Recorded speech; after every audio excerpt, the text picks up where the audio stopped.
എന്നേരവും ആരാധനയും സ്തുതിയും പുകഴ്ചയും ഉണ്ടായിരിക്കട്ടെ. പരിശുദ്ധ പരമ ദിവ്യകാരുണ്യത്തിന് എന്നേരവും ആരാധനയും സ്തുതിയും പുകഴ്ചയും ഉണ്ടായിരിക്കട്ടെ.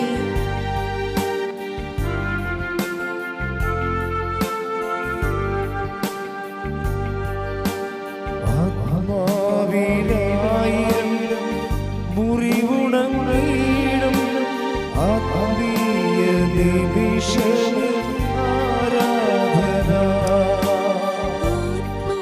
ആത്മാവിലായിരം മുറിവുണങ്ങീടും ആത്മീയ നിമിഷമേ ആരാധന. ആത്മശരീര വിശുദ്ധി നൽകും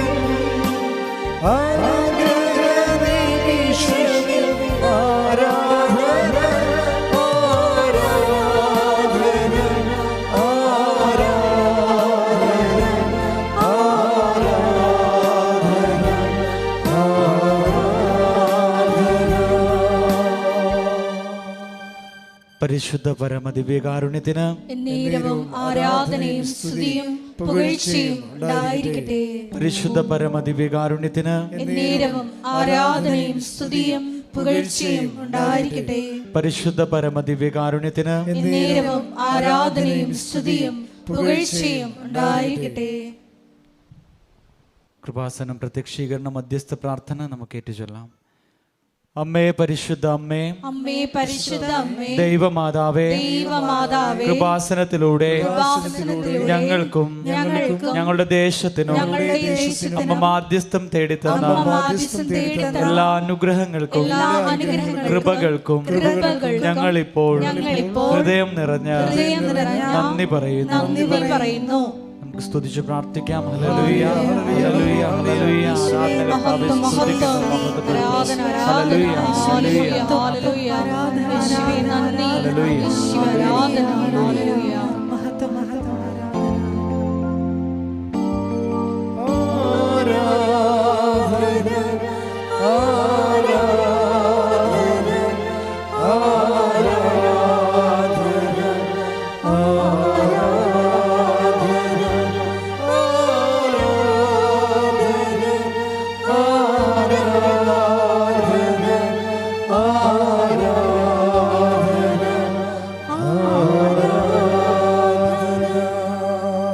പരിശുദ്ധ പരമദിവ്യകാരുണ്യത്തിന് എന്നേരവും ആരാധനയും സ്തുതിയും പുകഴ്ചയും ഉണ്ടായിരിക്കട്ടെ.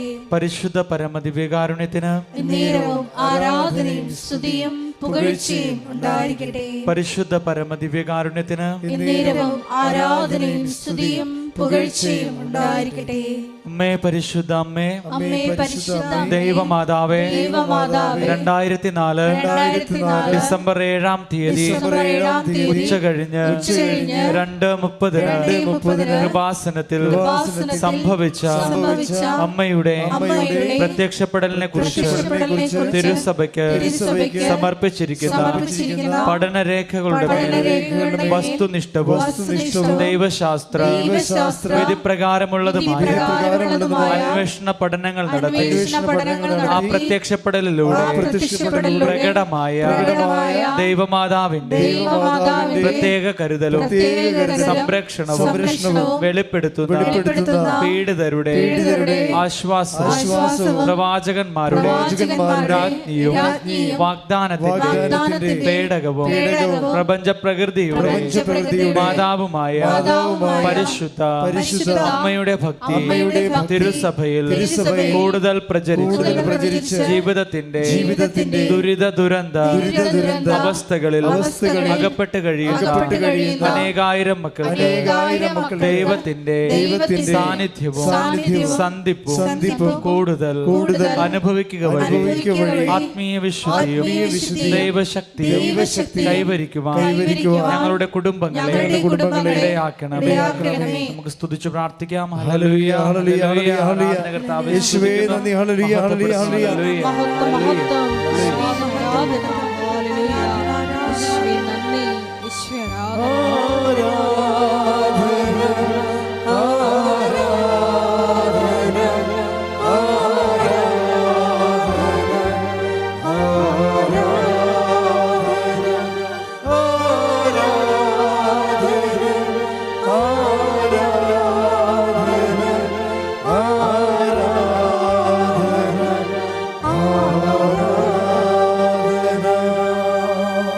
പരിശുദ്ധ പരമ ദിവ്യകാരുണ്യത്തിന് നേരവും ആരാധനയും സ്തുതിയും പുകഴ്ചയും ഉണ്ടായിരിക്കട്ടെ. പരിശുദ്ധ പരമ ദിവ്യകാരുണ്യത്തിന് നേരവും ആരാധനയും സ്തുതിയും പുകഴ്ചയും ഉണ്ടായിരിക്കട്ടെ. പരിശുദ്ധ പരമ ദിവ്യകാരുണ്യത്തിന് നേരവും ആരാധനയും സ്തുതിയും പുകഴ്ചയും ഉണ്ടായിരിക്കട്ടെ. അമ്മേ പരിശുദ്ധ അമ്മേ, അമ്മേ പരിശുദ്ധ അമ്മേ, ഭൂസ്വർലോകങ്ങളുടെ ഭൂസ്വർലോകങ്ങളുടെ രാജ്ഞിയായ അങ്ങേക്ക് ഭൗമ സംരക്ഷണത്തിനായി പ്രപഞ്ച പ്രകൃതിയെ തന്നെ തിരുസഭ പ്രതിഷ്ഠിക്കുവാൻ ഈ പ്രത്യക്ഷീകരണം വഴി ഇടയാക്കണമേ. പരിശുദ്ധ അമ്മേ, ജപമാല മാതാവേ, സകല കൃപാസനം പ്രാർത്ഥനകളോടും ചേർത്ത് ഞങ്ങളിപ്പോൾ പ്രാർത്ഥിക്കുന്ന ഈ കുടുംബത്തിന്റെ പ്രത്യേക നിയോഗവും മൗനമായി നിന്നുകൊണ്ട് നമ്മുടെ ഓരോരുത്തരുടെയും വ്യക്തിപരമായിട്ടുള്ള നിയോഗങ്ങൾ പരിശുദ്ധ അമ്മയുടെ മധ്യസ്ഥതയിൽ ദിവ്യകാരുണ്യ സന്നിധിയിൽ നമുക്ക് സമർപ്പിക്കാം.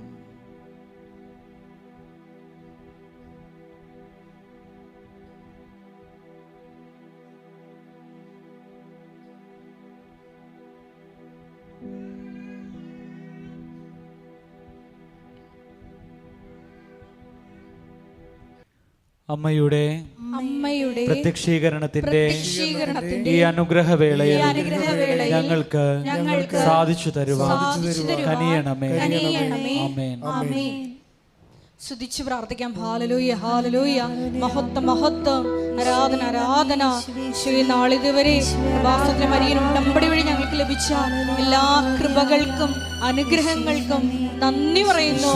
നിന്റെ നാമത്തെ ഞങ്ങൾ മഹത്വപ്പെടുത്തുന്നു. ഹല്ലേലൂയ, ഹല്ലേലൂയ. മഹത്വം, മഹത്വം, ആരാധന, ആരാധന. ഹല്ലേലൂയ. ഈശോയെ നന്ദി, ഈശോയെ ആരാധന. ഹല്ലേലൂയ. എൻ്റെ പ്രിയപ്പെട്ടവരെ,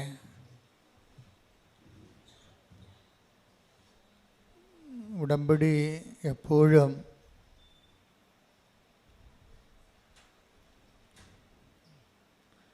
ഫയറാകുന്നത് ഉടമ്പടി ജീവിതത്തിൽ നമ്മൾക്ക് അതിൻ്റെ അപ്ഡേഷൻസ് വരുന്നത് പുതിയ പുതിയ ബോധ്യങ്ങൾ ലഭിക്കുമ്പോഴാണ്. രണ്ട് തരത്തിൽ നമുക്ക് ഉടമ്പടിയിൽ വളരാൻ പറ്റും. ഒന്ന്, ബോധ്യങ്ങളിൽ നിന്ന് ബോധ്യങ്ങളിലേക്ക് പോകുന്നതനുസരിച്ച് വളരും. ഈ ബോധ്യങ്ങളിൽ നിന്ന് ബോധ്യങ്ങളിലേക്ക് പോകുന്നതിന് ആനുപാതികമായിരിക്കും നമ്മുടെ അനുതാപത്തിൻ്റെ ആഴപ്പെടൽ. ഒരു വ്യക്തി ആധ്യാത്മികമായിട്ട് വളരുന്നതെന്ന് വെച്ചാൽ അതിൻ്റെ അർത്ഥം അദ്ദേഹത്തിൻ്റെ പെരുമാറ്റങ്ങൾ, ശീലങ്ങൾ, സ്വഭാവങ്ങൾ, അദ്ദേഹത്തിൻ്റെ സാക്ഷി ജീവിതം ഒക്കെ അടിസ്ഥാനപ്പെടുത്തിയിരിക്കുന്നത് ഈ ബോധ്യങ്ങളിലാണ്. കഴിഞ്ഞ ദിവസങ്ങളിൽ ഞാനിത് ഇങ്ങനെ പെട്ടെന്ന് ഇങ്ങനെ ഈ സമയത്തൂടെ പറയാൻ കാരണം, കഴിഞ്ഞ ദിവസം ഞാനിവിടെ ആൾക്കാരെ കണ്ടുകൊണ്ട് അവരുടെ കാര്യങ്ങളൊക്കെ കേട്ടുകൊണ്ട് പ്രാർത്ഥിച്ചുകൊണ്ടൊക്കെ നിൽക്കുമ്പോൾ ഒരു സഹോദരി എനിക്ക് ഉടമ്പടി ധ്യാനം പുതിയ ബോധ്യങ്ങൾ നൽകിയെന്ന് പറഞ്ഞു. അതെനിക്ക് ഭയങ്കരമായിട്ട് ക്യാച്ച് ചെയ്ത് അത് ആധ്യാത്മികമായ ഒരു വളർച്ചയാണ് എൻ്റെ അത് വരണത്. കാര്യം നമുക്കറിയാമല്ലോ ബോധ്യം എങ്ങനെയാണ് ബോധ്യം ഉണ്ടാകണത്, അതിനെക്കുറിച്ച് നിങ്ങൾ കൃത്യമായിട്ട് മനസ്സിലാക്കണം. ഒരാൾക്ക് ബോധ്യം ഉണ്ടാകണത് എങ്ങനെയാണ്? ബോധ്യത്തിൻ്റെ ആദ്യ രൂപങ്ങൾ, പ്രാഗ്രൂപങ്ങൾ എന്താണ്? ബോധ്യത്തിൻ്റെ പ്രാഗ്രൂപം അറിവാണ്. അറിവാണ് ആദ്യം ഉണ്ടാകുന്നത്. അപ്പം നിങ്ങൾ ചെയ്യേണ്ടതെന്ന് വെച്ച് കഴിഞ്ഞാൽ ആസ് മച്ച് ആസ് പോസിബിൾ അറിവ് സമ്പാദിക്കണം ഉടമ്പടിയെക്കുറിച്ച്. അല്ലെങ്കിൽ ഉടമ്പടി കറക്റ്റാകത്തില്ല.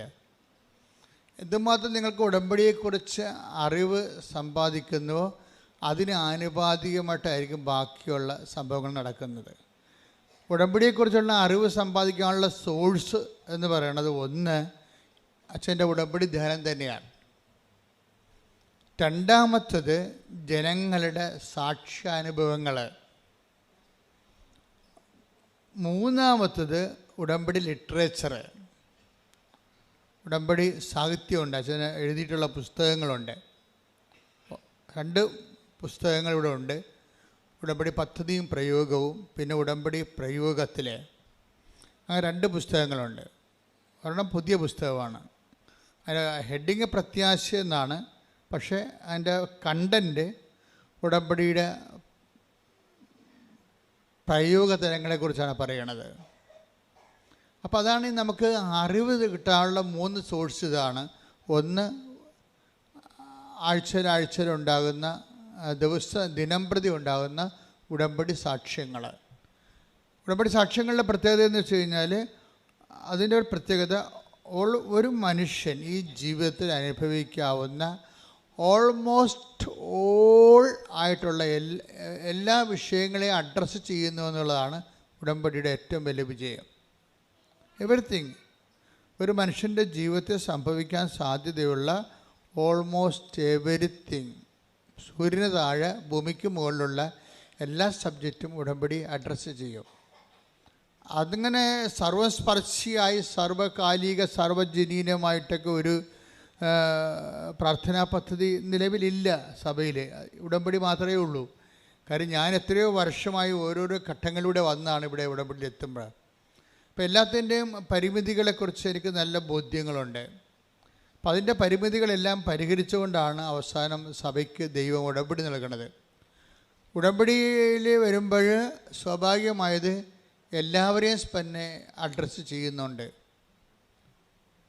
പരിശുദ്ധരെയും പാപികളെയും ക്രൈസ്തവരെയും ക്രൈസ്തവരല്ലാത്തവരെയും മനുഷ്യൻ എന്ന ഹെഡിങ്സിൽ വരുന്ന എല്ലാ ആൾക്കാരും അവരുടെ സങ്കടങ്ങൾ, അവരുടെ നിലനിൽപ്പ്, അവരുടെ ഇന്ന് അനുഭവിക്കുന്ന പ്രതിസന്ധികളിൽ നിന്നുള്ള വിടുതലും മോചനവും എല്ലാം ഉടമ്പടിയുടെ സബ്ജക്റ്റാണ്. അപ്പോൾ ഇതിൻ്റെ നമ്മൾ എന്ത് എഴുതിയിട്ടാലും, ഇപ്പോൾ അവരെഴുതിയിടുന്ന കാര്യങ്ങളൊക്കെ ഭയങ്കര രസമായിരിക്കും. ഭയങ്കര രസം അവർ തന്നെ ആയിരിക്കും ഇതിൻ്റെ പ്രതി. ഈ ഇഷ്യൂ ഉണ്ടാക്കിയതിൻ്റെ മുഴുവൻ ആണിയെന്ന് പറയുന്നത് ആ എഴുതിയിട്ട ആൾ തന്നെ ആയിരിക്കും ചിലപ്പോൾ. പക്ഷെ ദൈവം അവരുടെ കരുണ കാണിക്കും. കാര്യം ഉടമ്പടിയിൽ ദൈവം അവരോട് കരുണ കാണിക്കാൻ പറ്റിയ ചേരുവകൾ ഉടമ്പടിയിലുണ്ട്. കാലാന്തരത്തിൽ ഉടമ്പടി അനുവർത്തിച്ച് വരുമ്പോൾ അവരിലേക്ക് ദൈവകൃപ ഒഴുകി വരാനുള്ള ഒത്തിരിയേറെ സാധ്യതകൾ ഉടമ്പടിയിലുണ്ട്. അതായത് ഈ സിംഗിൾ എഡ്ജല്ല ഈ പ്രെയർ, ഡബിൾ എഡ്ജാണ്. പിന്നെ ഇതിൻ്റെ അനുഷ്ഠാന വിധികളിലെല്ലാം വിശ്വാസ വളർച്ച വ്യക്തി കൈവരിച്ചുകൊണ്ടിരിക്കും. പക്ഷേ അത് നമ്മൾ ശ്രദ്ധിക്കേണ്ടത്, നിങ്ങൾ ഈ മതപരമായ ചടങ്ങുകൾ ഒത്തിരി ചെയ്തിട്ടുള്ള ആൾക്കാരാണ്, ക്രിസ്ത്യൻസ് ആയാലും നോൺ ക്രിസ്ത്യൻസ് ആയാലും. ഇപ്പം ചടങ്ങുകളൊക്കെ ചെയ്യണ പോലെ ഉടമ്പടി ഒരു ചടങ്ങാക്കിയാൽ വെളുക്കാൻ തേക്കണത് പാണ്ടാകാനുള്ള എല്ലാ സാധ്യതയുണ്ട്. അത് നമ്മൾ ചടങ്ങെന്ന് പറയുമ്പോൾ എന്താ വെച്ച് കഴിഞ്ഞാൽ, ചടങ്ങിന് വരുന്ന ഇപ്പോൾ ഒരു ഉദാഹരണത്തിന് ഞാൻ പറയാം. ഒരു ആചാരം നമ്മൾ പല പല ആചാരങ്ങൾ ചെയ്യത്തില്ലേ. ഇപ്പം നമ്മൾ ആൾക്കാരെ കാണുമ്പോൾ സ്തുതി പറഞ്ഞൊരു ആചാരമാണ്. പക്ഷേ നമ്മുടെ ചങ്കിൽ അവനെതിരെയുള്ള പകയാനുള്ളതെന്നുണ്ടെങ്കിൽ അത് അനാചാരമായി മാറും അല്ലേ. അതാ സാധനം. ഇപ്പം മനസ്സിലായില്ലേ കാര്യങ്ങൾ.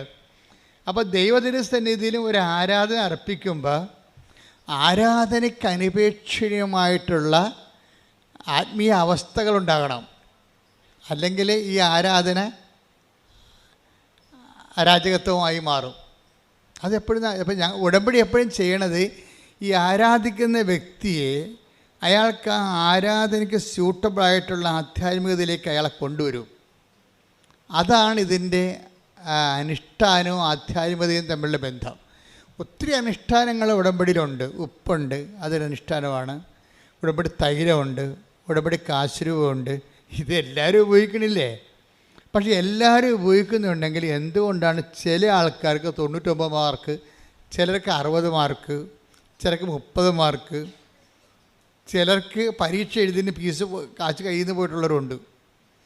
അപ്പം ഈ ഉപ്പാണ്, നിങ്ങൾ ഉടമ്പടി ഉപ്പാണ് ഉപയോഗിക്കണത്, കാശുരൂപമാണ് ഉപയോഗിക്കണമെന്നല്ല പ്രശ്നം.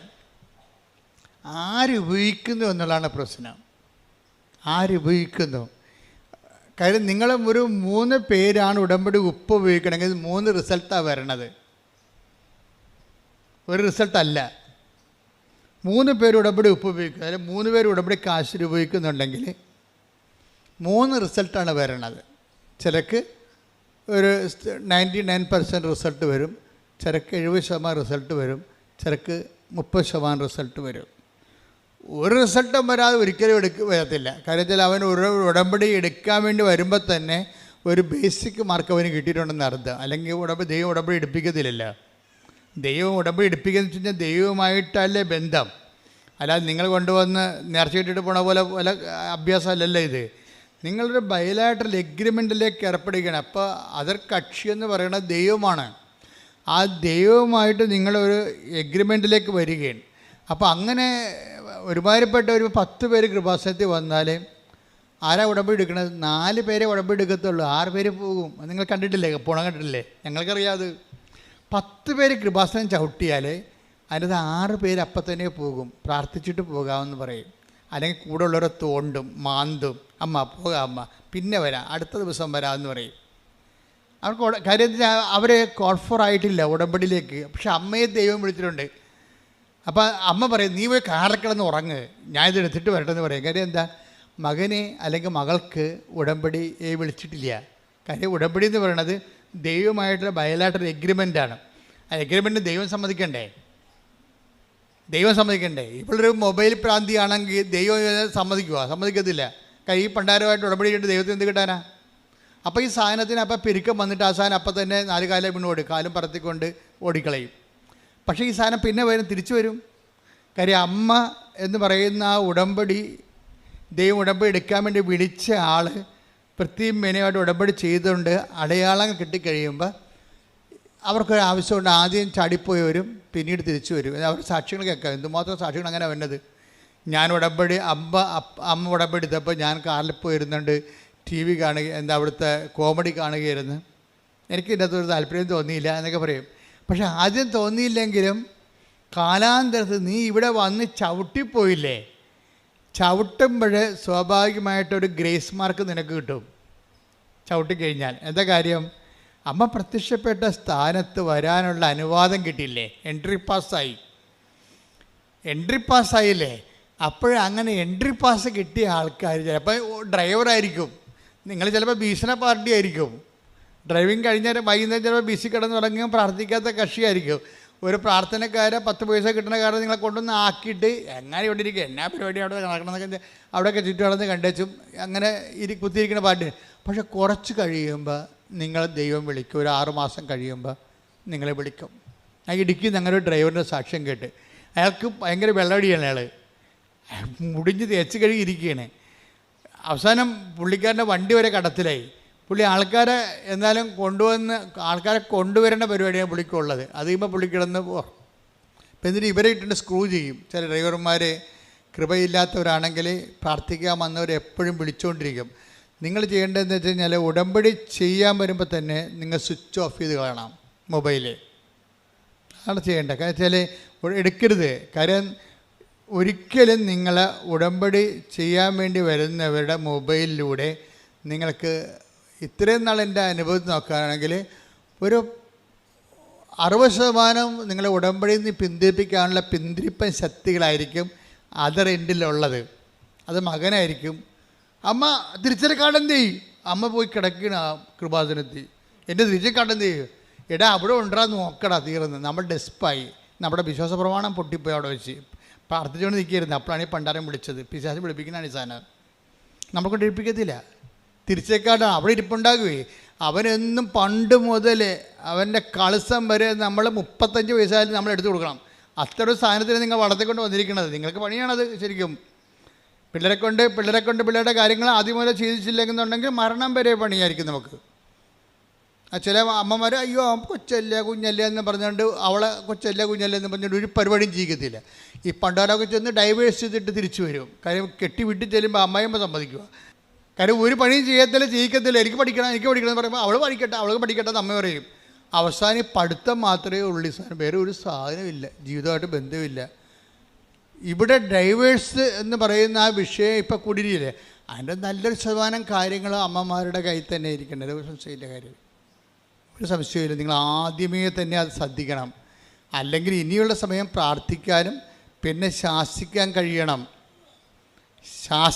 കഴിയണം. അപ്പനും അമ്മയും ആകുമ്പോൾ ഈശോ എന്താണ് നീ ഞങ്ങളോട് ഇങ്ങനെ കാണിച്ചതെന്ന് ചോദിച്ചില്ലേ? ഏത് ഈശോയാണെന്ന് ദൈവമാണെന്ന് പറഞ്ഞിട്ട് കാര്യമില്ല. അമ്മയുടെ ഡ്യൂട്ടി ചെയ്യും. എന്താണ് ഈശോ നീ ഞങ്ങളോട് ഇങ്ങനെ ചെയ്തത്? ഞാനും നിൻ്റെ അപ്പനും കൂടി എന്തുമ്പോൾ നിന്നെ അന്വേഷിച്ചെന്ന് അറിയാമോ? അത് ശാസനയാണ്. ആ സംഭവം ശാസനയാണ്. അപ്പോൾ ദൈവപുത്രനാണെന്ന് അറിഞ്ഞാലും മാനുഷ്യമായ ഒരു ക്രമം തെറ്റിക്കഴിഞ്ഞാൽ ശാസിക്കാനുള്ള ബാധ്യത നമ്മൾക്കുണ്ട്. അത് ഏത് മക്കൾ, അവൾ 2 പ്രസവിച്ചൊക്കെ 2 കുഞ്ഞുങ്ങളുണ്ടെങ്കിൽ പോലും അവളുടെ അപ്പനോട് വീട്ടുകാരോട് ചെയ്ത് ശരിയല്ല എന്നുണ്ടെങ്കിൽ ശരിയല്ലെന്ന് നിങ്ങൾ പറയണം. അപ്പോഴാണ് നിങ്ങൾ ദൈവത്തിൻ്റെ പക്ഷമാകണത്. അപ്പോൾ ചിലപ്പോൾ മകളുടെ സ്നേഹം നിങ്ങൾക്ക് പോകുമായിരിക്കും. എൻ്റെ മക്കളെ, ഒരു കഥയുമില്ലാത്ത കാര്യമാണിത്. നമ്മൾ പലരുടെയും സ്നേഹത്തിന് പോകാതിരിക്കാൻ വേണ്ടി നിങ്ങൾ ഒത്തുതീർപ്പ് തയ്യാറാകുമ്പോൾ ഔട്ടാകണത് ദൈവമാണ്. നമുക്ക് ദൈവത്തെ മാത്രം മതിയെന്ന് ആദ്യം ഒന്ന് ചിന്തിച്ച് നോക്കിയേ. ദൈവത്തെ മാത്രം മതി, ഞാൻ ദൈവത്തിൻ്റെ കൂടെ നിൽക്കും. അതിനാൽ ബാക്കി ആർക്കും ഒരു പരിധി കഴിഞ്ഞാൽ വേറെ ആർക്കും വാല്യൂ ഇല്ല. അങ്ങനെ നീ ചിന്തിച്ചു കഴിഞ്ഞാൽ ഏത് മകളായാലും ശരി. ഇപ്പം നിങ്ങൾ വിചാരിക്കുന്നത് എന്താണ്? അയ്യോ, നമുക്ക് ഇനി കഞ്ഞി കിട്ടണമെങ്കിൽ മകൾ തന്നെ പോകണ്ടേ ഇംഗ്ലണ്ടിലെ. അപ്പൻ്റെ കാര്യം കണക്കാണ്. ഇനി മകളല്ല ഇനി നമ്മളെ സഹായിക്കേണ്ടത്, മകനല്ലേ സഹായിക്കേണ്ടത്. മകനെ ഇപ്പോൾ കല്യാണം കഴിച്ച് പിന്നെ അവൾ കല്യാണം കഴിച്ച മകൻ പറയണത് മാത്രമേ, മകൾ പറയണത് മാത്രമേ അവൻ കേൾക്കത്തുള്ളൂ. മകൻ്റെ കാര്യത്തിൽ തീരുമാനമായി, അവൻ പോയി. ഇനി എൻ്റെ മകളല്ലേ ഉള്ളു, ഇനി എൻ്റെ മകളല്ലേ ഉള്ളെന്ന് പറഞ്ഞ് പല അമ്മമാരും സ്കാൻ ചെയ്ത് നോക്കിയാൽ ദൈവത്തെക്കാൾ ഉപരി ജോലിയുള്ള മക്കളെ സ്നേഹിക്കുന്ന അമ്മമാരുണ്ട്. ഇവിടെ ഉടമ്പടി ക്രാക്ക് ആകത്തില്ല. കാരണം ദൈവത്തിനറിയാം, ഒരു വിഷയം വന്നു കഴിഞ്ഞാൽ ജോലിയുള്ള 10 പൈസ വരുമാനമുള്ള മകൾ പറയണതായിരിക്കും നിങ്ങൾ കേൾക്കണത്, ദൈവത്തിൻ്റെതല്ലെന്ന്. അത് ദൈവത്തിനറിയാമത്. അതുകൊണ്ടാണ് നമ്മൾ സ്റ്റേണായിട്ട്, ഇതാണ് ഉടമ്പടിയുടെ ആധ്യാത്മികത എന്ന് പറയുന്നത്. നിങ്ങളുമായിട്ടൊരു ഉടമ്പടി ചെയ്യുമ്പോൾ നിലപാടിലും നയങ്ങളിലും സമീപനങ്ങളിലും ഒക്കെ നിങ്ങൾ ഏകപക്ഷീയമായി ദൈവത്തിൻ്റെ കൂടെ ആയിരിക്കണം. എന്നാൽ ഇത് പെട്ടെന്ന് ഫയറാകും. പിന്നെ ഇല്ല, നിത്യത വരെ ഫയറാകും. പ്രാർത്ഥിക്കുക, കർത്താവായ ദൈവമേ, ഒരു പ്രശ്നത്തിന്റെ മുഖത്ത് 100% ഒത്തുതീർപ്പിന് വിധേയമല്ലാതെ ദൈവത്തിന്റെ പക്ഷം ചേർന്ന് നിൽക്കാൻ ആവശ്യമായ ആധ്യാത്മിക അടിത്തറയാൽ എന്നെ ബലപ്പെടുത്തണമേ.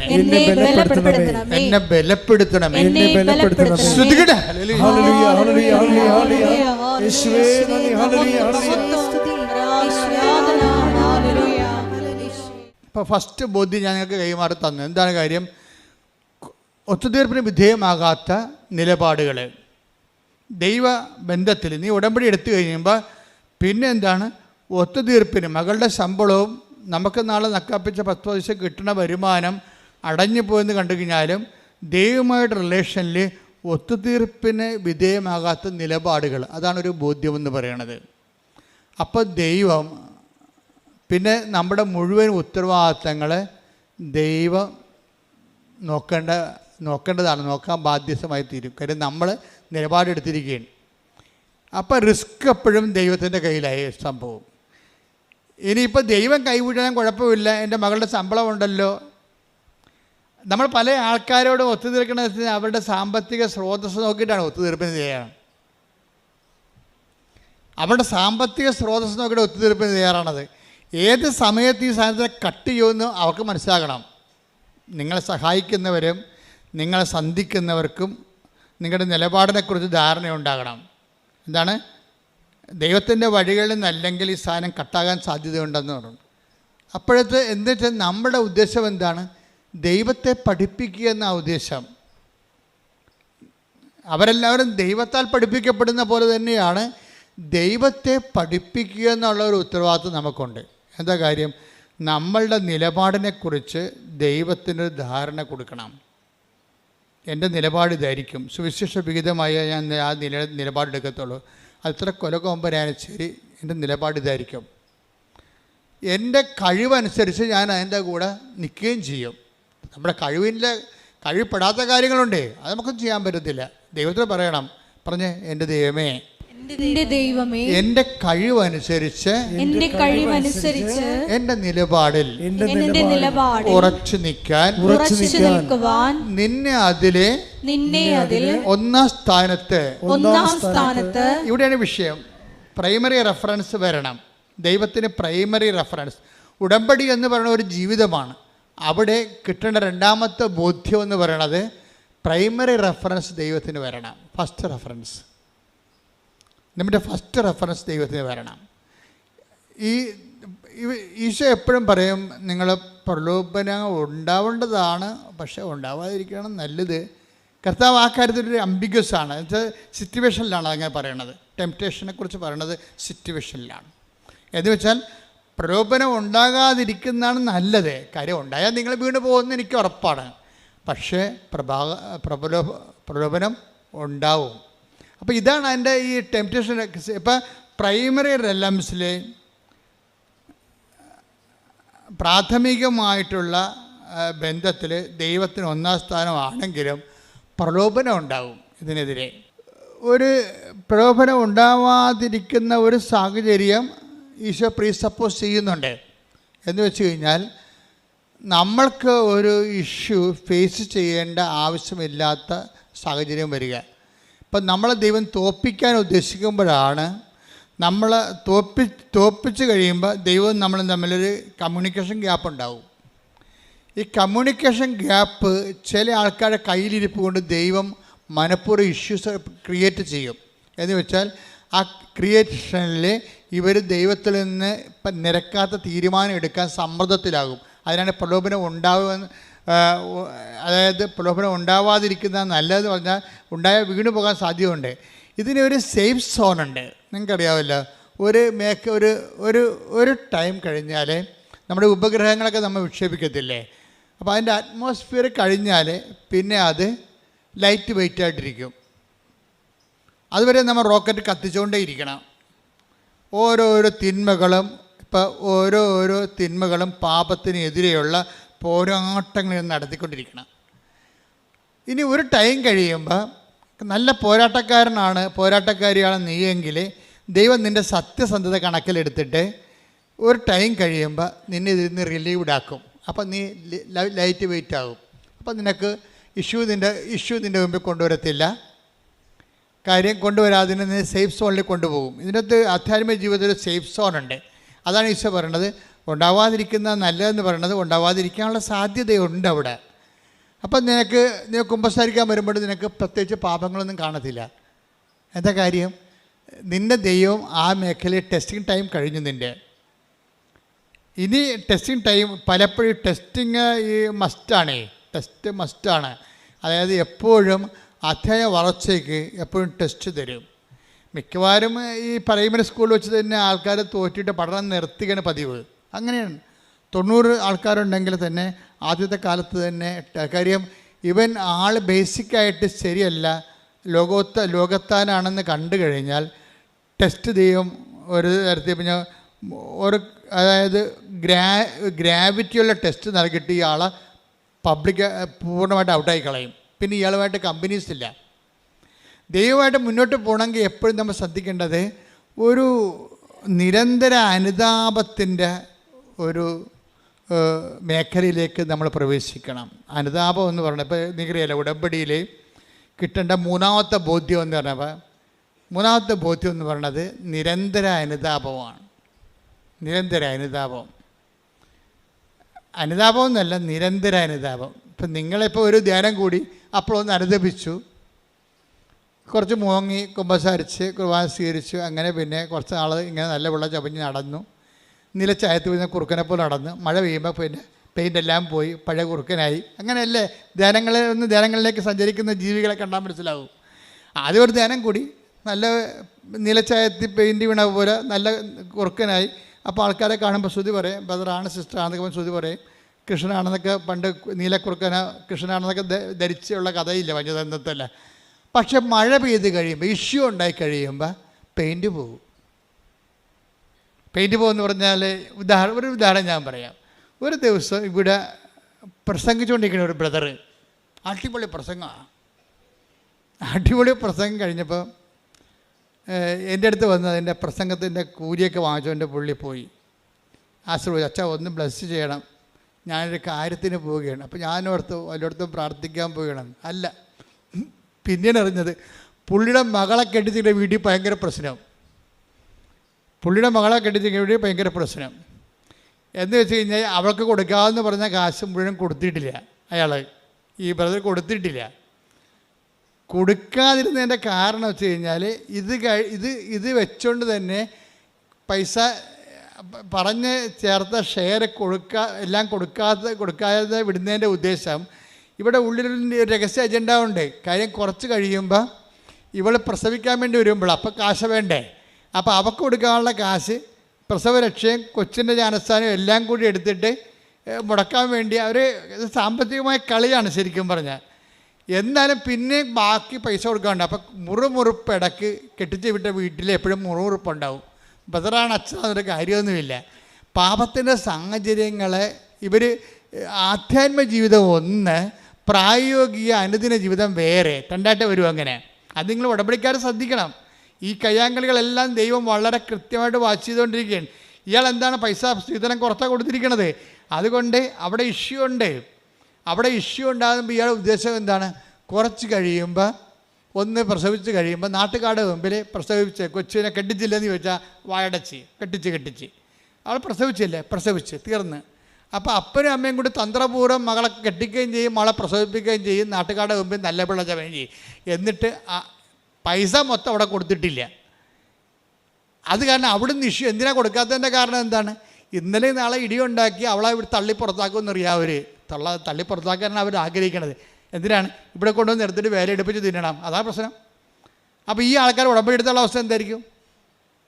ഇത് ഒറ്റടക്കം പോകുന്നില്ല, ഞാനുള്ള കാര്യം പറയുകയാണ്. അപ്പം മനസ്സിൽ എന്താണ്, അതുകൊണ്ടാണ് ഈശോ ചോദിക്കുന്നത് വാട്ട് സ്പിരിറ്റ് ലീഡ്സ് യു. ഉടമ്പടി അഡ്രസ്സ് ചെയ്യണ പാപത്തെ അല്ല, ഉടമ്പടി അഡ്രസ്സ് ചെയ്യണത് അനുതാപത്തെയാണ്. അനുതാപം ബേസിക്കായിട്ട് അനുദിന അപ്പവും നിത്യജീവനുമായിട്ട് ബന്ധപ്പെട്ടതാണ്. അനുതാപം എന്ന് പറയുമ്പോൾ നിങ്ങൾ ഈ ഭൂമിയിൽ അനുതപിച്ച് ദൈവത്തിന് എന്ത് കിട്ടാനാണ്?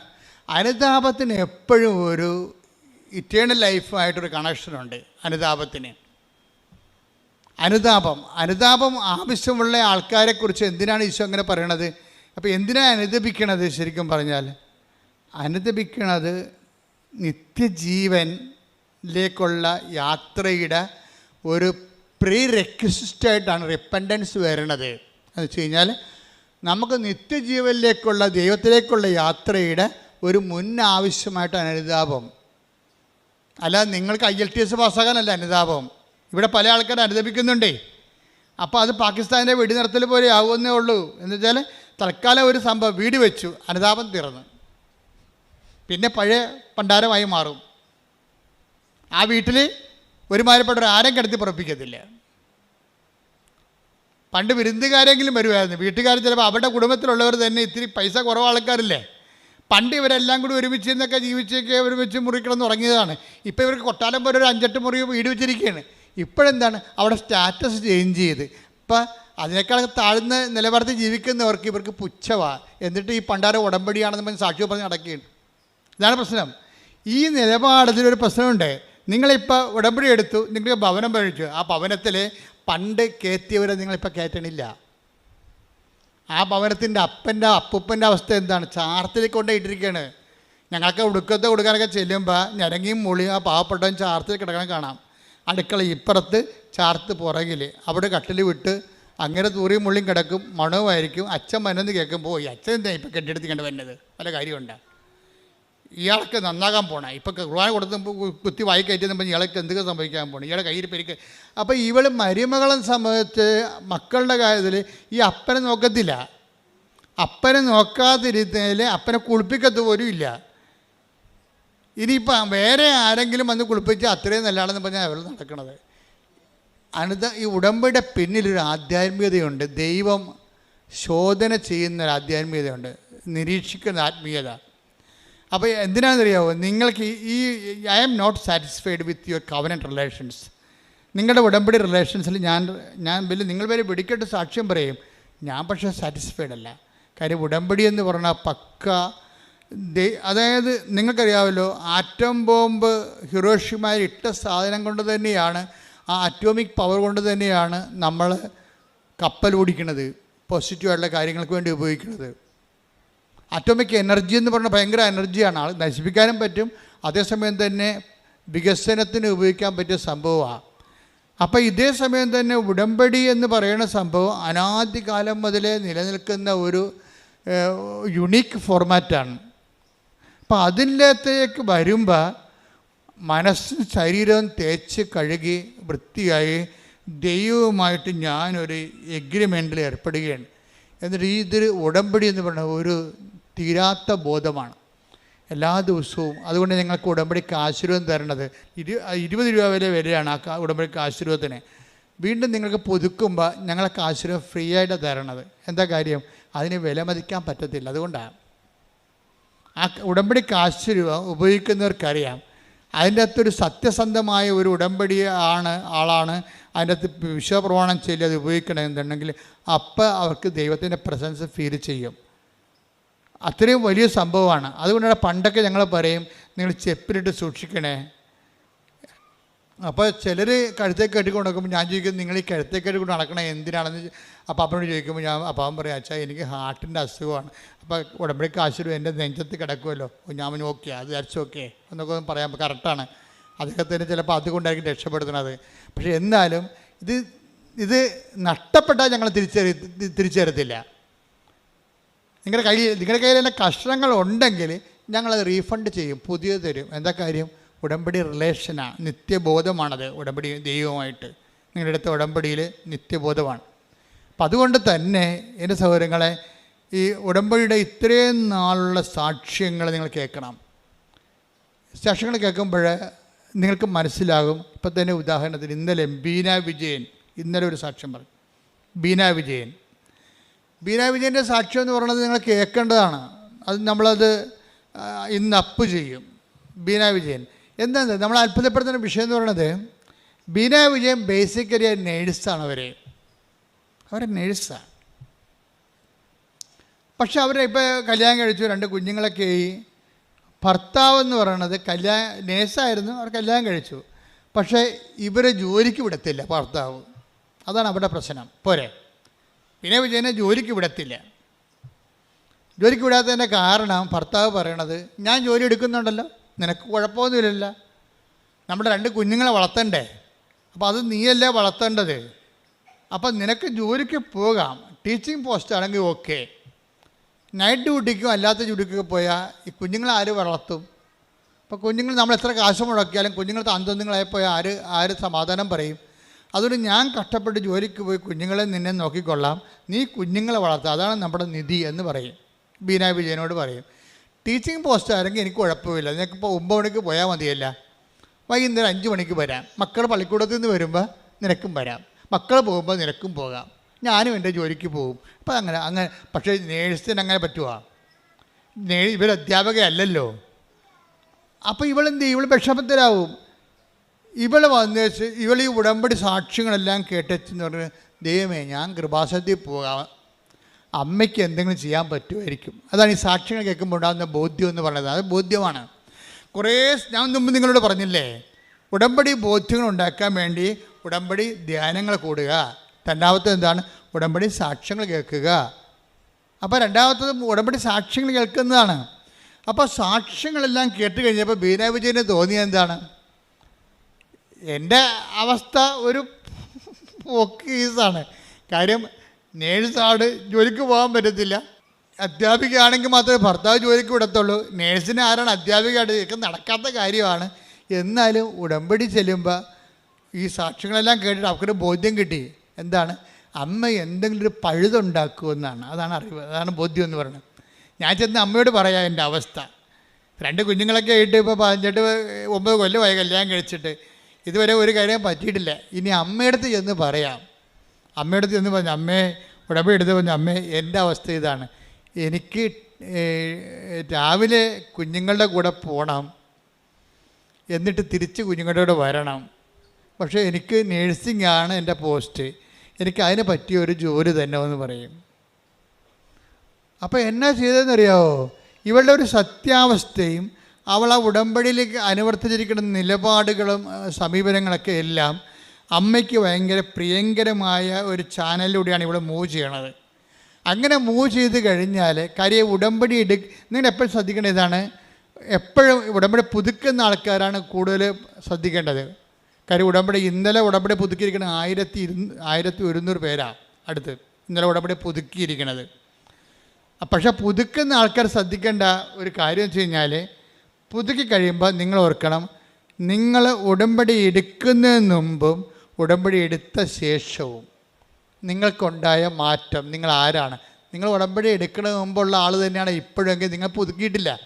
ഈ പേപ്പർ 10-30 പേപ്പർ മേടിച്ചെന്നല്ല വേറെ ഒന്നും സംഭവിച്ചിട്ടില്ല അവിടെ. ഉടമ്പടിക്ക് മുമ്പ് എങ്ങനെയായിരുന്നു നിങ്ങൾ, ഉടമ്പടിക്ക് ശേഷം എന്താണ്, തമ്മിൽ നോക്കണം വ്യത്യാസം. ദൈവം അസസ് ചെയ്യണ ഒരു വ്യൂ പോയിൻ്റാണ് ഞാൻ പറയണത്. എന്തുകൊണ്ടാണ് നിങ്ങളുടെ ഉടമ്പടി ലാഗാകണത്? ലാഗാകേണ്ട ഒരു കാര്യമില്ല. ഇപ്പോൾ ബീനയുടെ ചരിത്രം എടുത്തു കഴിഞ്ഞാൽ എന്ത് ചെയ്യും? ബീന ചോദിച്ചിരിക്കുന്നത് ഒരു പ്രാന്തൻ ചോദ്യമാണ് ചോദിച്ചിരിക്കുന്നത്. അവൾക്ക് കരകയും ചെയ്യണം, കിറിയും നന്നാകണം. ഇതെങ്ങനെ നടക്കണം പരിപാടി? കരയണം, ആ ഭാവിട്ട് കരയണം, പക്ഷേ കിറി നന്നായിട്ടിരിക്കണം. നമ്മുടെ ഈ ആൾക്കാരൊക്കെ ബ്യൂട്ടി പാർലറിൽ വരികയില്ല, അതുപോലെ ഇരിക്കണം. കരകയും ചെയ്യണം, പാക്കേജ് ഒന്നും പോകുകയും ചെയ്യരുത്, പണിയാണ്. ഇതുപോലെയാണ് ബീനയുടെ അവസ്ഥ. അവൾക്ക് ജോലിയും കിട്ടണം, നേഴ്സിൻ്റെ ജോലിയും ചെയ്യണം, എന്നാൽ വീട്ടിൽ വരികയും ചെയ്യണം. പല ആൾക്കാർ പക്ഷേ അവളുടെ അവസ്ഥ അതായത് കാരണം മാതാവ് ഒരു സ്പേസ് ക്രിയേറ്റ് ചെയ്യും. ഉടനെ എന്ത് ചെയ്യുമെന്ന് വെച്ചാൽ, ഇവളുടെ ഉടമ്പടി ജെനുവിനായത് കാരണം ഇവളുടെ ഉടമ്പടി അതുപോലെ തന്നെ അക്സെപ്റ്റ് ചെയ്ത് മറിയാൻ സൈൻ ചെയ്യും. നിങ്ങൾക്കറിയാമല്ലോ, അമ്മ പച്ച മഷിക്ക് ഒരു കോറിക്കഴിഞ്ഞാൽ പിന്നെ ഓവർ റൈറ്റിംഗ് ഒന്നും ഇല്ല അതിൻ്റെ അകത്ത്. ഈശോ പിന്നെ ഇടയ്ക്ക് കയറി അത് റൈറ്റ് ചെയ്യത്തില്ല. അമ്മ കോറി ഇട്ട് കഴിഞ്ഞാൽ ഉടനെ,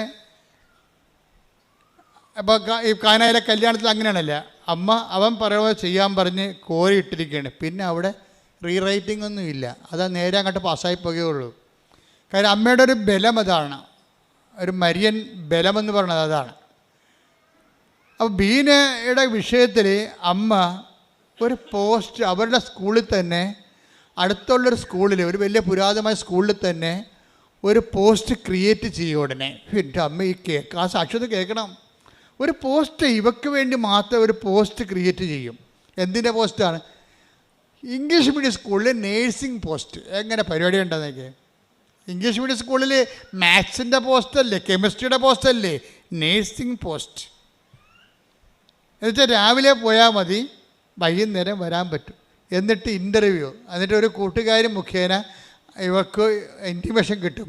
ഇന്ന സ്കൂളിൽ ഒരു നേഴ്സിംഗ് പോസ്റ്റ്, ഹെൽത്ത് കെയർ എന്നും പറഞ്ഞ് ഓപ്പൺ ചെയ്തിട്ടുണ്ട്. ഇതിനുടനെ ഇവൾ ഭർത്താവും ഭാര്യയും കൂടി ഇൻ്റർവ്യൂവിന് പോകും. ഇൻ്റർവ്യൂ പോകുമ്പോൾ അവിടുത്തെ കന്യാസിമാരൊക്കെ, വലിയ സ്കൂളാണ്, ഇങ്ങനെ താടി കൈകൊണ്ടിരിക്കുന്നത്, എന്ത് പോസ്റ്റ്, ഇതെങ്ങനെ ഇന്ന് ഈ സ്കൂളിൻ്റെ ചരിത്രത്തിൽ ഇന്ന് വരെ ഇങ്ങനൊരു പോസ്റ്റില്ല. എന്താ കാര്യം? ഇംഗ്ലീഷ് സ്കൂളിൽ നേഴ്സിംഗ് പോസ്റ്റ്, ആശുപത്രിയിലല്ലേ നേഴ്സിംഗ് പോസ്റ്റ്. എന്നിട്ട് ഇവൾ ഇൻ്റർവ്യൂ അറ്റൻഡ് ചെയ്യും, അവൾക്ക് അവിടെ ജോലി കിട്ടും. എന്താ പരിപാടി? കുഞ്ഞുങ്ങളുടെ ഹെൽത്ത് കെയർ. എന്നിട്ട് ആ ജോലി എന്താ ചെയ്യണം? അവൾ പറയണേ, ഇപ്പം ഞാൻ ആ സ്കൂളിലേക്ക് എൻ്റെ കുഞ്ഞുങ്ങളുടെ കൂടെ തന്നെയാണ് ഓട്ടോറിക്ഷയിൽ പോണത്. അധ്യാപികയായിട്ട് പോകുകയല്ല, നേഴ്സിംഗ് ജോലി ചെയ്യാൻ സ്കൂളിൽ പോവുകയാണ്. ഇവരെന്താണ് ഉടമ്പടി പറഞ്ഞത് അണുവിടെ തെറ്റാതെ കൃത്രിമമായിട്ട് ഒരു സ്കൂളിൽ ഒരു സ്പേസ്, ഒരു പോസ്റ്റ് സൃഷ്ടിച്ചിട്ട് അവിടെ തന്നെ ഇവളെ അഡ്മിറ്റ് ചെയ്തിരിക്കുകയാണ്. എന്നിട്ട് വൈകുന്നേരം ആകുമ്പോൾ ആ കുഞ്ഞുമായിട്ട് അവർ സ്കൂളിൽ നിന്ന് വരും. ഇതാണ് സാക്ഷ്യം. ഇതാണ് ഉടമ്പടി റേഞ്ച് എന്ന് പറയുന്നത്. നിനക്ക് വേണ്ടി മാത്രം. അത് എന്നുവെച്ചാൽ ദൈവത്തിന് പണ്ട് മുതലേ ഉള്ള ഒരു നിലപാടാണത്.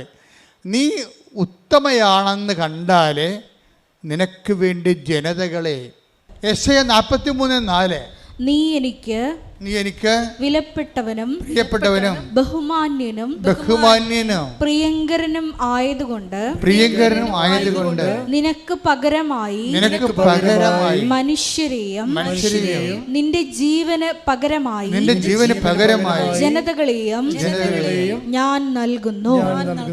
അപ്പം ദൈവത്തിന് പ്രിയങ്കരമായി നോക്കണം. ഉടമ്പടി പോലെ സത്യസന്ധമായ ഉടമ്പടി ഇൻവെസ്റ്റ്മെൻറ്റിലൂടെ നമുക്ക് ദൈവത്തിന് പ്രിയങ്കരമായി മാറ്റുന്നതിനേക്കാൾ വലിയ ഒരു പ്രാർത്ഥനാ രൂപമില്ല. ഇവിടെ എന്താ ഒന്നിന് വായിച്ചാൽ വചനം, ഒന്നിന് വായിച്ചേ. യെശയ്യാ 43:4. യെശയ്യാ 43:4 ഏറ്റു പറയുക.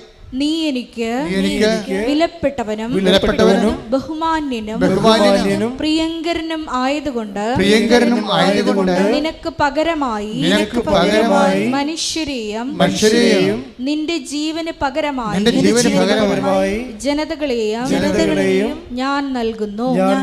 അപ്പൊ നമുക്ക് വേണ്ടി ഏതറ്റം വരെ അറ്റ് എനി കോസ്റ്റ് ദൈവം ചെയ്യാൻ വിചാരിച്ചാൽ ചെയ്തിരിക്കും. പക്ഷേ ഒരു കോസ്റ്റ് മാത്രമേ ഉള്ളൂ. എന്താണ്? നീ എനിക്ക് വിലപ്പെട്ടവനായിരിക്കണം. പിന്നെ ആരാണ്? പ്രിയങ്കരനായിരിക്കണം. അപ്പം ഉടമ്പടി ഫോർമാറ്റ് എന്ന് പറയണത് ബേസിക്കായിട്ട് നമ്മളെ ദൈവത്തിന് പ്രിയപ്പെട്ടവരാക്കുന്ന പ്രാർത്ഥനയാണ്, പദ്ധതിയാണ്. ദൈവത്തിന് പ്രിയങ്കരമാക്കുക. നിങ്ങളോട് ഞങ്ങൾ പറഞ്ഞിട്ടുള്ള അവൻ പറയുമ്പോൾ ചെയ്യണം പറയുമ്പോൾ ഇങ്ങനെ ചെയ്യുന്നതിലൂടെ എന്താണ് സംഭവിക്കുന്നത്? നിങ്ങൾ ദൈവത്തിന് പ്രിയപ്പെട്ടവരായിരിക്കും, ദൈവത്തിന് പ്രിയപ്പെട്ടവരായിരിക്കും, ദൈവത്തിന് ബഹുമാന്യരായിരിക്കും. ദൈവം നിന്നെ ബഹുമാനിക്കുന്ന രീതിയിലേക്ക് നീ പുണ്യത്തിൽ പുരോഗമിച്ചുകൊണ്ടിരിക്കണം. ഇതിൻ്റെ അകത്ത് വരുന്നൊരു വിഷയം, ഈ ദൈവത്തിന് പ്രിയങ്കരനായിരിക്കുക, ദൈവത്തിന് ബഹുമാന്യനായിരിക്കുക എന്ന് പറയുന്നതിൻ്റെ കൗണ്ടർ പാർട്ടുണ്ട്. പിന്നെന്താണ്? ലോകത്തിന് പ്രിയങ്കരമായിരിക്കുക. അവിടെയാണ് അനുതാപം ആവശ്യമായി വരണത്. ലോകത്തിന് പ്രിയങ്കരമായിരിക്കുക, സാത്താന് പ്രിയങ്കരമായിരിക്കുക. ഈ ഉടമ്പടി ആധ്യാത്മികതയിൽ നിങ്ങൾ ശ്രദ്ധിക്കേണ്ടത്, നിങ്ങൾ അതിശയങ്ങൾക്കാണ് ശ്രദ്ധ കൊടുക്കുന്നത്, അത്ഭുതങ്ങൾക്കും. അതിന് വിശ്വാസം മതി, വിശുദ്ധിയുടെ ആവശ്യമില്ല. അത്ഭുതങ്ങളും അടയാളം ഉണ്ടാകാൻ ഒരു പരിധി വരെ വിശുദ്ധി ഇല്ലെങ്കിലും വിശ്വാസം കൊണ്ട് അത്ഭുതങ്ങളും അടയാളം ഉണ്ടാവും. അത്ഭുതങ്ങളും അടയാളം അനുഭവിച്ച് സാക്ഷ്യം പറയുന്ന ആൾക്കാർ വിശുദ്ധരാണോ അല്ലേ എന്നുള്ളത് നിങ്ങൾക്കറിയാമല്ലോ. പക്ഷെ അവിടെ അത്ഭുതം അനുഭവിക്കുന്നവർ വിശുദ്ധരുമാണ് ചിലർ. എന്താ കാര്യം? അവർക്ക് സ്നേഹത്തിൻ്റെ കണ്ടൻ്റ് ഉണ്ട്. അതുകൊണ്ടാണ് വിശ്വാസത്തെ ദൈവം തള്ളിപ്പറയണത്. വിശ്വാസത്തെ ദൈവം ഉയർത്തിപ്പിടിക്കുന്ന ദൈവം തന്നെ ചില ഘട്ടങ്ങളിൽ വിശ്വാസത്തെ തള്ളിപ്പറയും. നമ്മൾ പറയും വിശ്വാസമാണ് എല്ലാം എന്ന് പറഞ്ഞാൽ ദൈവം പറയും വിശ്വാസമല്ല എല്ലാം. അതറിയണമെങ്കിൽ 1 Corinthians 13:2 എനിക്ക് പ്രവചനവരം ഉണ്ടായിരിക്കുകയും എനിക്ക് പ്രവചനവരം ഉണ്ടായിരിക്കുകയും സകല രഹസ്യങ്ങളും ഞാൻ ഗ്രഹിക്കുകയും ചെയ്താലും സകല വിജ്ഞാനവും മലകളെ മാറ്റാൻ തക്ക വിശ്വാസവും എനിക്കുണ്ടായാലും സ്നേഹമില്ലെങ്കിൽ ഞാനൊന്നുമല്ല. അതിശയങ്ങളൊക്കെ നടക്കും, ഒന്നുമല്ലെന്ന്. അതിശയവും അത്ഭുതമൊക്കെ നടക്കും. കല്യാണം നടക്കും, ജോലി കിട്ടും, PR കിട്ടും, പെൻഷൻ കിട്ടും, വസ്തു വിൽക്കും, ജെട്ടിനോട് മാറും, എല്ലാം നടക്കും. പക്ഷെ ഒന്നുമല്ലെന്ന്. ഈ അതിശയങ്ങളൊക്കെ നടത്തിയാലും ആളിന് ദൈവത്തിന് മുമ്പിൽ വിലയൊന്നുമില്ല. അതെന്താ കാര്യം? ഈ 1 Corinthians 13:2 ഒന്ന് വായിച്ചേ. എനിക്ക് പ്രവചനവരം ഉണ്ടായിരിക്കുകയും സകല രഹസ്യങ്ങളും ഞാൻ ഗ്രഹിക്കുകയും ചെയ്താലും സകല വിജ്ഞാനവും മലകളെ മാറ്റാൻ തക്ക വിശ്വാസവും എനിക്കുണ്ടായാലും സ്നേഹമില്ലെങ്കിൽ ഞാനൊന്നുമല്ല. അപ്പൊ ഈ ഒന്നുമല്ലാത്ത അവസ്ഥ ബിഗ് സീറോ ആയിട്ടിരിക്കും. വിശ്വാസമല്ല എല്ലാം. ഈ വിശ്വാസത്തിൽ എന്തെല്ലാം അത്ഭുതങ്ങൾ നടത്തിയാലും ശരി, നിങ്ങൾ നാളെ കോടീശ്വരനായാലും ശരി, ദൈവത്തിൻ്റെ മുമ്പിൽ നിങ്ങൾ ബിഗ് സീറോ ആയി മാറും. അതുകൊണ്ടാണ് കർത്താവ് പറയണത്, കർത്താവേ ഞങ്ങളുടെ തിരുവീഥികളിൽ നീ അത്ഭുതങ്ങൾ ചെയ്തിട്ടുണ്ട്, രോഗികളെ ശുശ്രൂഷിച്ചിട്ടുണ്ട്, മരിച്ചവരെ ഉയർപ്പിച്ചിട്ടുണ്ട് എന്നൊക്കെ പറയുമ്പോഴേ കർത്താവിൻ്റെ അത്ഭുതങ്ങളുടെ ദിക്സാക്ഷികളായി കഴിഞ്ഞിട്ടും പറയും ഐ ഡോണ്ട് നോ യു, എനിക്ക് നിങ്ങളെ അറിയത്തില്ല. Take the bed of God. ശ്രദ്ധിക്കട്ടെ. ഹല്ലേലൂയ ഹല്ലേലൂയ ഹല്ലേലൂയ ഹല്ലേലൂയ ഹല്ലേലൂയ. യേശുവേ നന്ദി. ഹല്ലേലൂയ ഹല്ലേലൂയ ഹല്ലേലൂയ. യേശുവേ ആരാധന ആരാധന ആരാധന ആരാധന. ഓ ദിവ്യകാരുണ്യ സ്നേഹമേ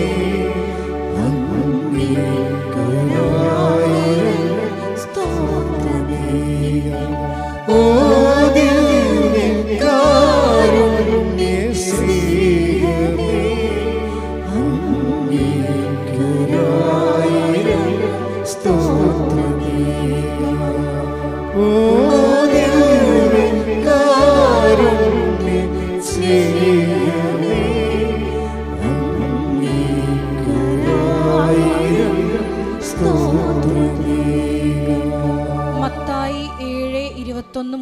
23 വരെയുള്ള തിരുവചനങ്ങൾ. മത്തായി 7:21. കർത്താവേ കർത്താവേ എന്ന് എന്നോട് വിളിച്ചപേക്ഷിക്കുന്നവനല്ല.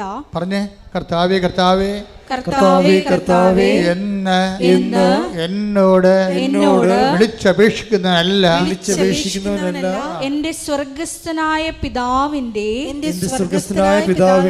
ഇഷ്ടം നിറവേറ്റുന്നവനാണ് സ്വർഗരാജ്യത്തിൽ പ്രവേശിക്കുക. അന്ന് പലരും എന്നോട് ചോദിക്കും, കർത്താവേ കർത്താവേ കർത്താവേ ഞങ്ങൾ നിന്റെ നാമത്തിൽ പ്രവചിക്കുകയും നിന്റെ നാമത്തിൽ പിശാചുക്കളെ പുറത്താക്കുകയും നിന്റെ നാമത്തിൽ നിരവധി അത്ഭുതങ്ങൾ പ്രവർത്തിക്കുകയും ചെയ്തില്ലേ?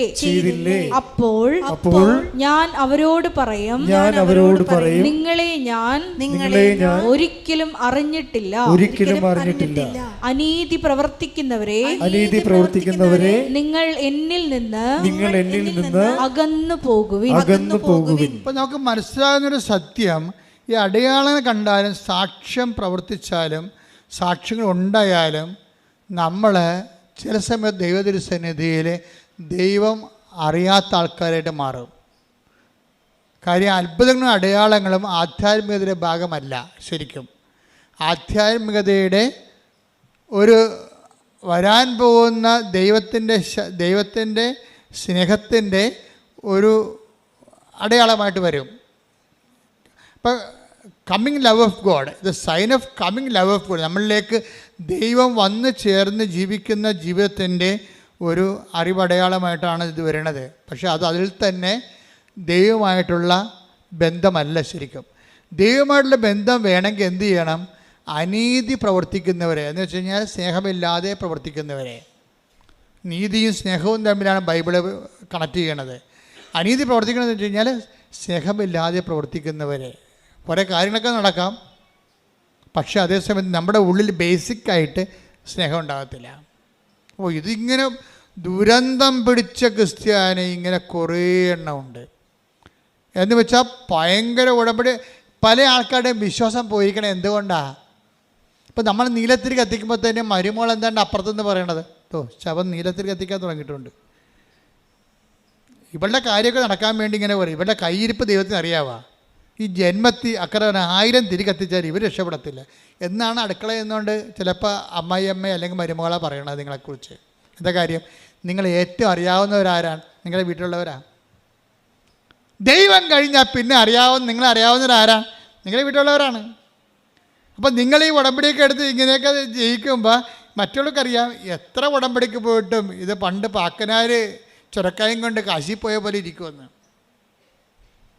കാശി കൊണ്ടുപോയി ഗംഗാനദിയുടെ തീരത്ത് പാക്കനാർ പോയ വഴിക്കെല്ലാം നമുക്കറിയാമല്ലോ പറയിച്ച് പെറ്റ പന്തിരികുലത്തിലെ ഒരാളാണ് ഉളിയന്നൂർ പെരുങ്ങുന്തച്ഛനും പിന്നെ പാക്കനാരും. പാക്കനാർ കാശിക്ക് പോയപ്പോൾ പെണ്ണുമ്പോൾ പറഞ്ഞ് മനുഷ്യനെ ഈ ചുരക്കായും കൂടി കൊണ്ടുപോകുമെന്ന് പറഞ്ഞു. എന്താ കാര്യം എന്നറിയാമോ? വന്നതിനും പോയതിനും എല്ലാം പാക്കനാർ ഇവിടെ കഴുത്തിന് പിടിക്കും. അതാണ് പ്രശ്നം പെണ്ണുമ്പിള്ളയുടെ. അപ്പോൾ അങ്ങനെ ആൾക്കാരൊക്കെ മാനസാന്തരം ഉണ്ടായി. പുള്ളിക്കാരൻ കാശിക്ക് പോവുകയാണ്. അപ്പോൾ പെണ്ണുമ്പിള്ള പറഞ്ഞ് ചുരക്കായും കൂടി കൊണ്ടുപോകാൻ പറഞ്ഞു.